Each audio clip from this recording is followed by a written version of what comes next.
I've been involved with a number of different pure play companies. I was at ASOS for about 8 years. I currently chair Boohoo and a business in Berlin called Mr. Specs.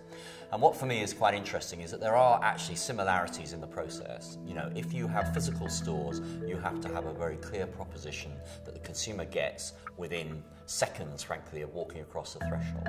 The internet is no different. If people come to the website, it's not very well laid out, it's not easy to use, they don't really get it within the first sort of minutes of being on the site, then actually they're going to drift off elsewhere because there is plenty of choice.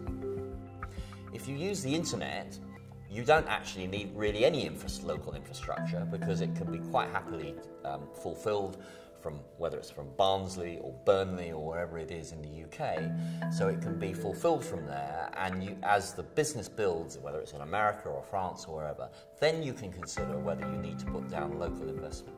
I think there's always a danger historically that countries and people within retail within those countries kind of look at their domestic market. I mean, that's always a natural thing to do because that's where you've lived, that's where you currently live, that's where you've been brought up. But the world, especially through the internet, is a place that's incredibly well informed. I mean, now you can go online and find out what is the cool hot brand in Los Angeles. You do not have to get in an aeroplane. You do not have to wait for somebody to write about it in a magazine. You can do it by yourself.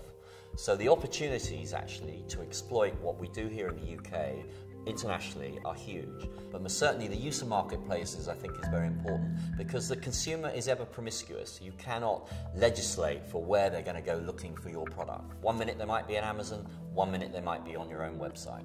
I think that for any retailer it's important that they consider international expansion because if you think of the number of people in the world, whilst there's 60 odd million in the UK, there's a hell of a lot more outside the UK. And for strong UK retail brands and strong UK retail propositions, I think there is a genuine international market in quite a number of countries.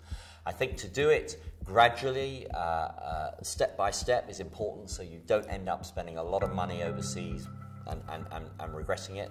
But I think it is a wonderful thing for UK retailers to do.